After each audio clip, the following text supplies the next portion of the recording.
Hello and welcome back to Hollowponds Solo Sagas. So today we will be playing through another episode of the Electric State.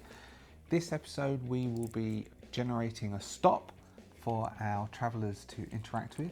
The stop will be based around the Vandenberg Airforce Base, and we will be exploring more of the mechanics within the Electric State of how you deal in a solo game with the stops and the encounters and the interactions between the players. In the game, which is very much story and narrative based, the Electric State. So that intro is a lot shorter, isn't it? Hopefully you like it. Thank you very much for returning. Those of you who have returned, thank you very much indeed. So yes, the Electric State. The Electric State, nothing like you should be expecting the film to be. It's not the same at all. The Electric State is far more evocative of the artwork than of that film. So we have our deck of cards that we use in the mechanic, and that's all ready.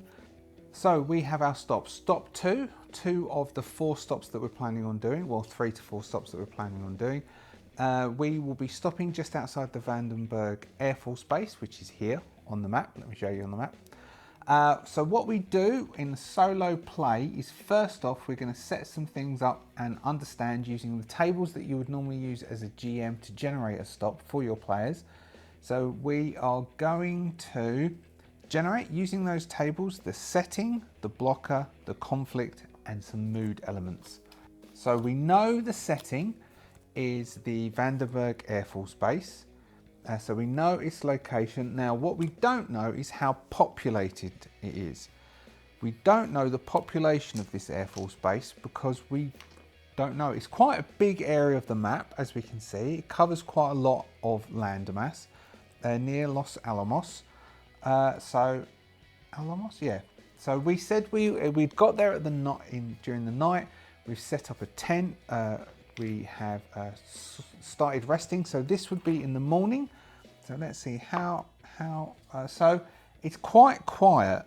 So the part we will interact with is about 50 people. So maybe the Air Force Base is semi-deserted. Maybe a large aspects of it is deserted. So it used to be during the Civil War, which was 20 years ago. It was thriving. It was busy. Now it's practically deserted. Possibly there are lots in the Electric State. So let's say that, I mean, we'll see if the tables roll up, but let's say if we explore the base, there's lots of people who died in the Electric State. So what is the communication hub here? How connected is the Air Force Base to the greater Neuroscape, the greater Electric State? 3, it is connected. So there are several Neurocaster terminals and several roads coming in. So it's quite a well-connected area. We know how big it is. The size is large. I would say it's large based on the map size. Prosperity, well, it is an Air Force Base. So let's take this as being how rundown it is. I've originally posited that it's quite rundown. 2 is poor. So it's poor and badly rundown. Let's see what the weather's like at the moment. We didn't really do that. So as we wake up, what's the weather like during here? There's stormy and rain. Stormy. So maybe because we've woken up and it's stormy, let's see, has the tent leaked? So before we go around and do the blocker, so this is just the setting so far. Has the tent leaked? We'll use a tilt card. Yes, so 7 is bad, black is bad.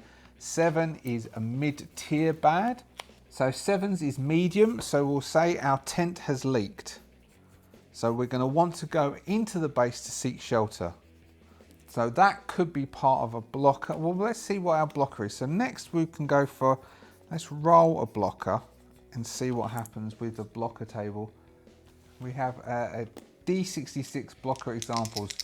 Reds for the first number. 26. Bad weather. Bad weather is the actual. So bad weather. So we need to wait for the weather to pass. So we could say that the road has flooded and the tent has leaked. So we're going to go into, this is the stop, the weather is the blocker. So we'll roll on the conflicts table. Okay, so twice to do the parties involved. We've got 64, Doctor, 14. That says biker gang. We had a gang just then, so let's do not a biker gang. Unless we have that, we'll term the biker gang the soldiers. 43, cult leader. Okay, we're going to go cult leader. The cult leader, we're going to say is part of the Air Force. Is there one down here which is military? I like cult leader though. And what is the subject of their conflict? 33. Political power. Don't like it. 54. Bunker or weapons. Bunker or weapons is the conflict. So then we go back, and this is where we work out what the threat is going to be. And I think from the threat we can then sort of work out what that conflict might be about. So we roll a d6 for the threat type. 1, violent threat. That's what we had last time. I think we had a violent threat last time. Let's try again. 2, a manipulative threat. That might be able to utilise some of Kurt's interpersonal skills. And from the manipulative threat, we then roll on the manipulative threat subtable. 4, local strongman or woman. Now from strongman, what it means, a local strongman are individuals taking advantage of the collapsing society to manipulate others in their community. They tend to be egocentrical, greedy, and sometimes violent. As a community descends into chaos, many people thirst for a return to social order. Being desperate, they either don't care who offers the new order or can't think further ahead than surviving the day. This is how tyranny starts. Strong men play on the fear, offering protection. They use prejudice to assign blame to those they don't want to be recruited. Simply put, strong men stroke existing fear and drag out latent anger. The combination sounds awful to most, but it can grab even the person who believes they're intelligent and reasonable. Of course, those who believe neither are the first to back the rising strongman.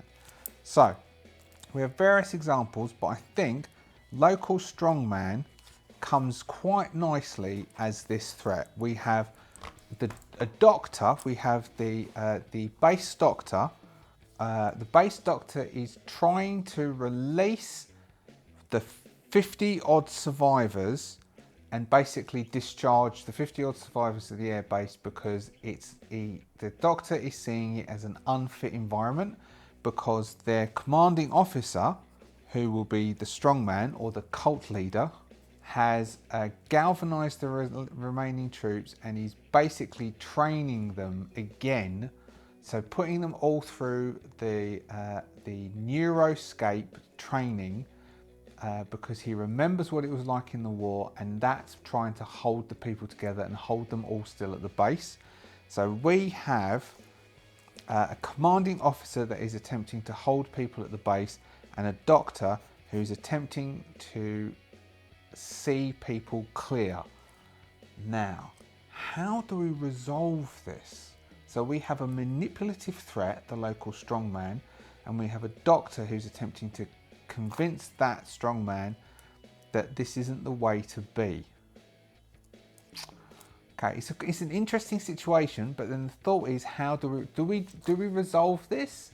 Do we attempt to resolve this? So maybe, so what is our threat? Our threat could be that that when we turn up, that Don may be recruited in.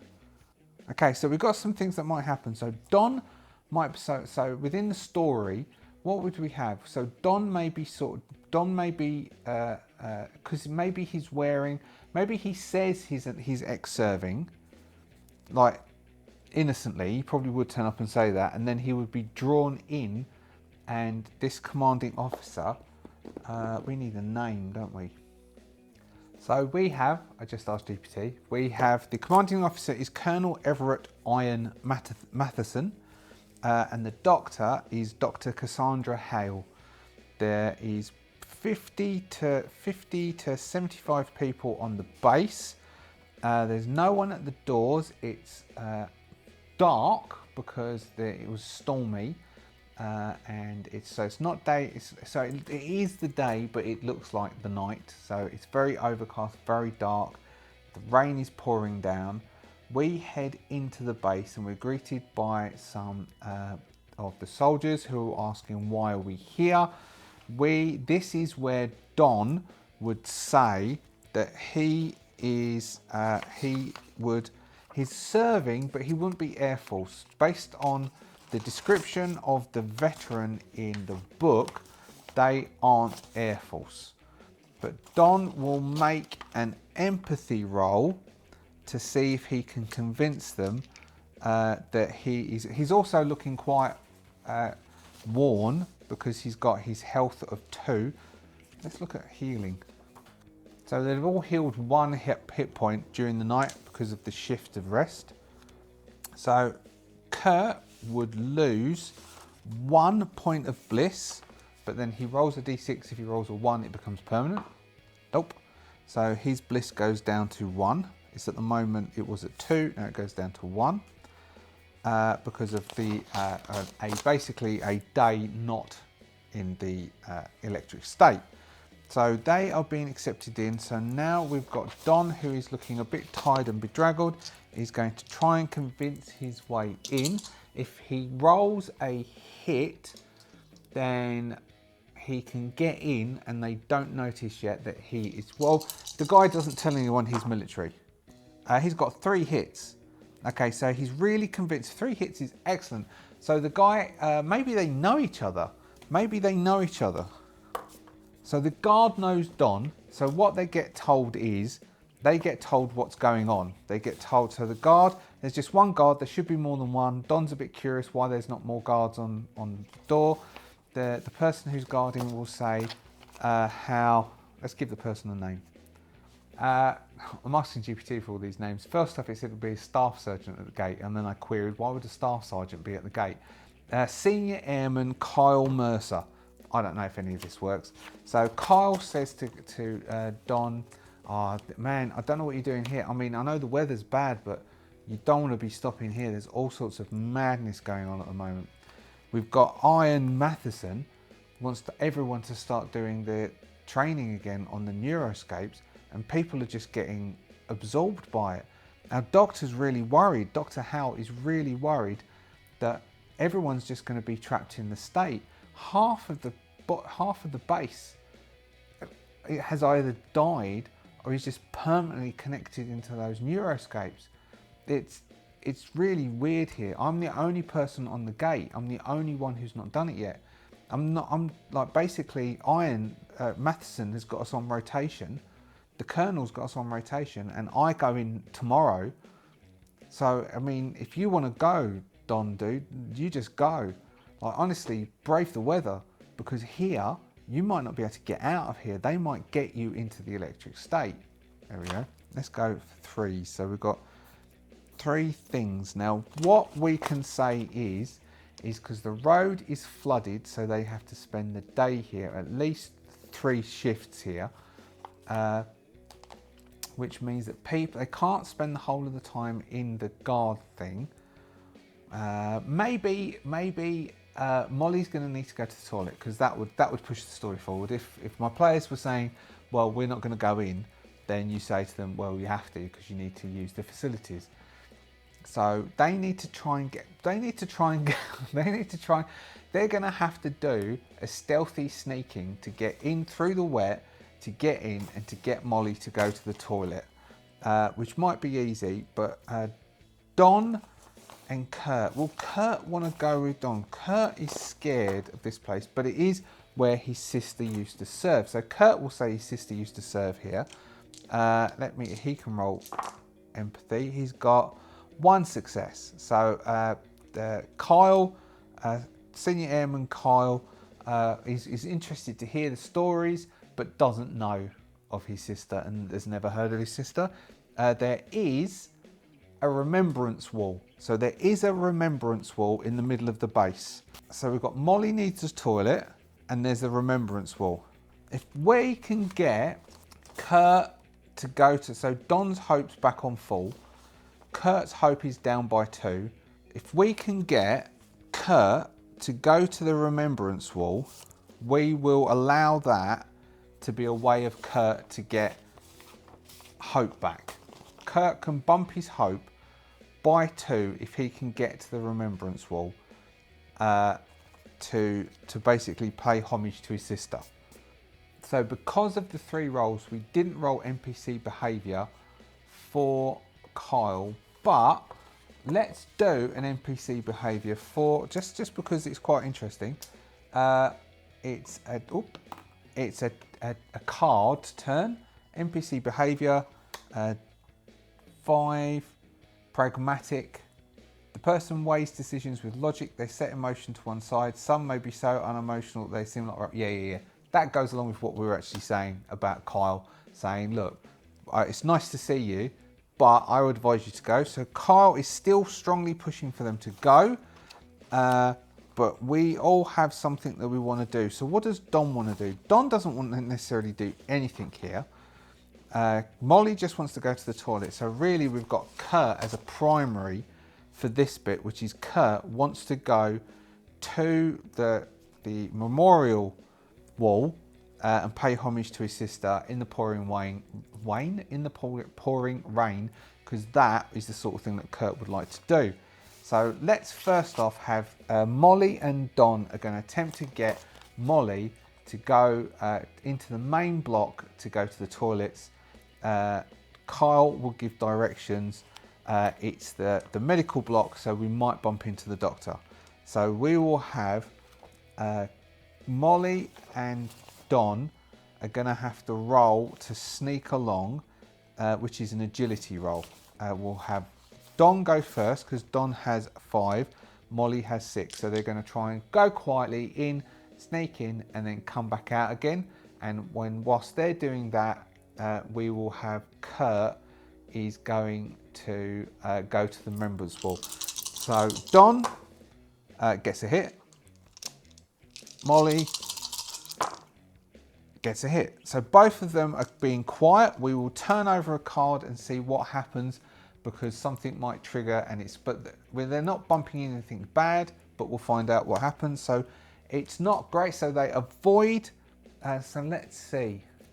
So what they do is they see, and we'll make them make an empathy roll and see if they can succeed on the empathy roll. Otherwise, they're going to lose 1 hope, because what they see as they go into the medical ward, which is the closest bit to the gate for toilets that Molly can use, is they just see ward after ward of soldiers in beds with neurocasters on their heads, all basically oblivious to the world.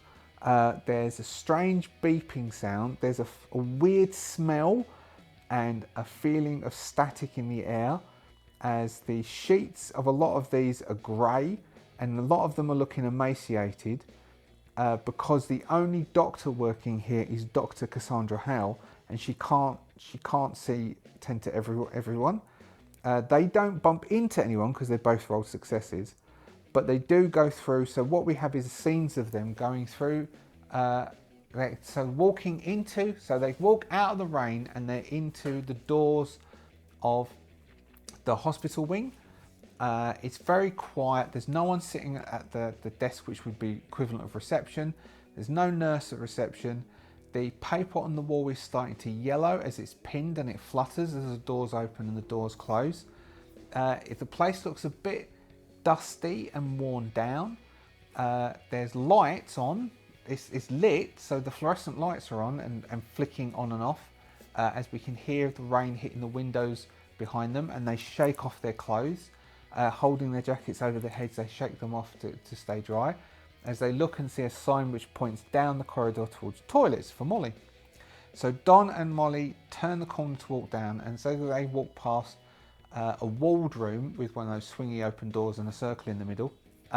They catch a glimpse inside, and they both lean up, and we have a shot from inside of the walled doors, both of their eyes coming up and looking in, and then they look shocked as the camera turns and they step through the doors, as we follow. So the camera begins to turn, and then we come a shot from behind them stepping into the ward as they walk through the ward, and they just see rows of beds with the soldiers in neurocapes, and the beep sound. Every now and then you hear a moan from one of them who are in there. Some are looking emaciated, some are looking awful. It's not very good, so that's not good for them. So they need to make an empathy roll, otherwise they're going to lose a point of hope. Don has a success, so Don holds it together, and Molly fails. So Molly, this is a complete shock to Molly. Molly loses 1 point of hope in the shock and the real pain that she feels. We'll call that as one incident which they've got through as they go through to the walls, and then they pass through into another ward and another ward. Each one different people, but mostly they are in the electric state and oblivious to the world as they go through.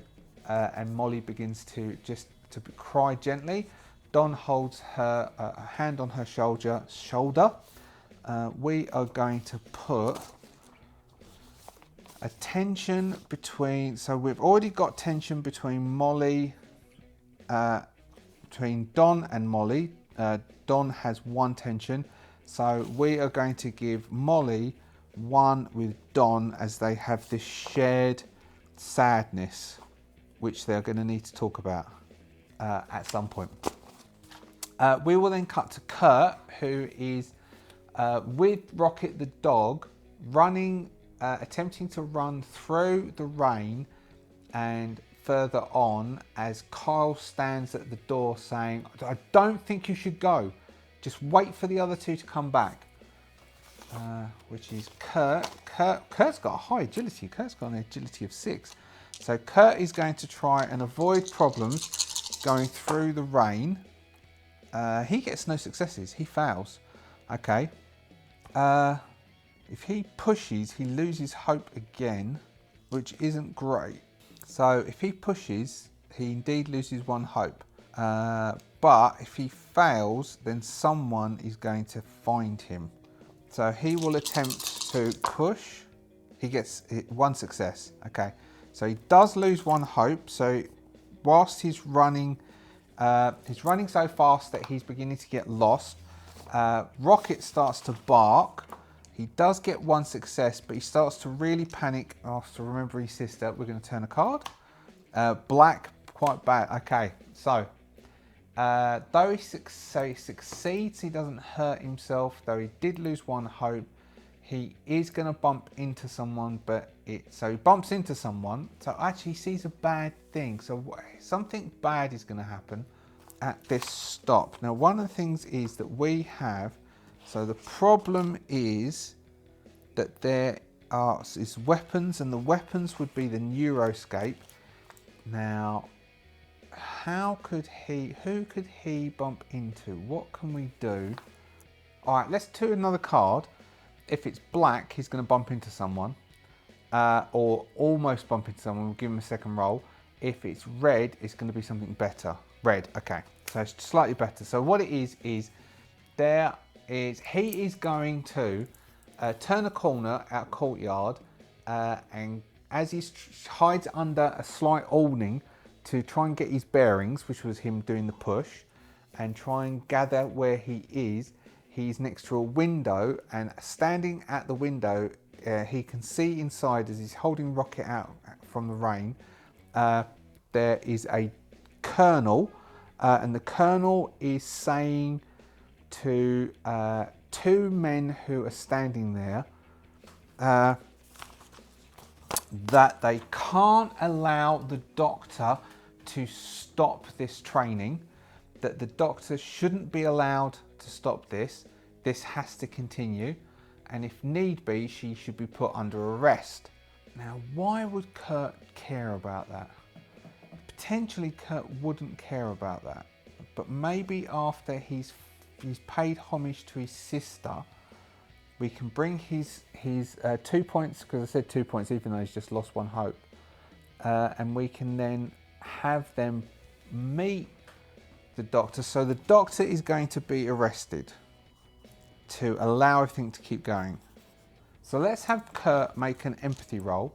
If he fails the empathy roll, he is going to ignore this piece of information and he is going to just go to the wall to pay remembrance to his sister. If he succeeds, he is going to think that this is wherever it is, it sounds bad, and he will then come inside, see if he can find the doctor, because he knows where the medical wing is, because Carl would have pointed Molly and Don towards the medical wing. He will then come inside and attempt to warn the doctor. He fails. He fails. He gets no successes. Kurt is cold and decides to move on, and he will go off to the memorial ward, and he will pay homage to his sister, which boosts his hope back up to 5. That's what Kurt's doing at this bit.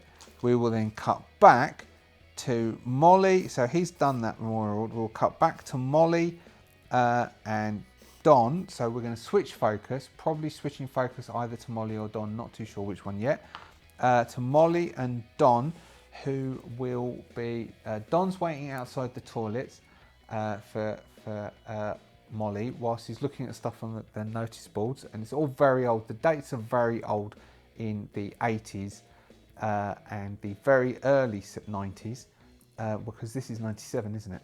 And so it's all quite old stuff, and he's just reading things, and then maybe we'll have, let's have a flashback. Is it a good memory or a bad memory? It's a bad memory. It's quite a low grade bad memory of maybe Don getting injured and being in the medical wing like this. How's Don's doing? Don's hope's okay. His health is low. We haven't got anything that we could actually give to Don for this to help him in the hope way. We'll give him back a hit point, because we'll do like him remembering about the. I'll tell you what. We'll give him back a hit point if he can make a memory-based empathy roll. So he is going to be trying to think about it, remembering getting shot in a train, or getting hurt in a training exercise, and coming to a base very similar to this for medical attention, and remembering the doctor. Remembering the doctor that looked after him. He gets a hit. So remembering the doctor that looked after him will give him back 1 hit point, putting him on 4 hit points. And he has those fond memories of the doctor as Molly comes out and says to him, "Oh, you look like you went somewhere." And he's going to say, "Oh, just remembering back when I was serving and remembering what happened. It's nothing to worry about. Everything's fine." And at that point, we might have they come to arrest the doctor, which will then be that Don and Molly can do something about it, and then Kurt might have to come in and save the day. So let's flip a card. All right, so we've got a red card, so it's a good thing. So they don't get caught up in it, but they hear a ruckus down the corridor. We've got Don and Molly hear a ruckus down the corridor of something happening to someone. So something not great is happening to someone. Let's roll NPC. Let's do an NPC for the guards who we're going to generate quickly. The guards who have come to arrest Dr. Howe. We're going to do their personality type. Okay, all right. So we'll resolve that face card. So we've got, they are megalomaniac. They are megalomaniacs. And then we need to do their emotions, which is this one, which is they're angry. Okay. Megalomaniac, angry. But because it's a face card, we also have a trigger event. So it is a diamond face card, is a conversation. We've got a conversation takes place, 2195, about the war. So we've got a conversation takes place about the war, which we can do as we will do that as the bit when Molly comes out. We'll retroactively fit this in. When Molly comes out, Molly and Kurt will talk to each other, and they will be explaining to each other. So Molly and Don. Molly has lost one hope. So because of all the people who will be injured, and the shared sadness, and that conversation bit, Molly is going to talk to Don about the war, about what happened to Don, about those soldiers, and Molly is going to have, just as they're standing there, Don will explain that people get injured, and the reason why Don doesn't like to go into the scape, because he was a physical soldier, he wasn't a drone pilot, but these are Air Force, these are pilots. This is how they pilot now. Nobody actually gets into the craft, they do it there. And it was always dangerous, even when Don was serving, it was dangerous, but it's even more dangerous now since the Generation 6 casters have come out. And he doesn't know why they're doing it, but they're doing this for a reason. They're serving their country, and that's the reason why they did it. They don't know if their commanding officer doesn't have the best intentions for them. It's not their fault, you can't blame them for it, but it is something that, if possible, they'll see what they can do and they can sort out.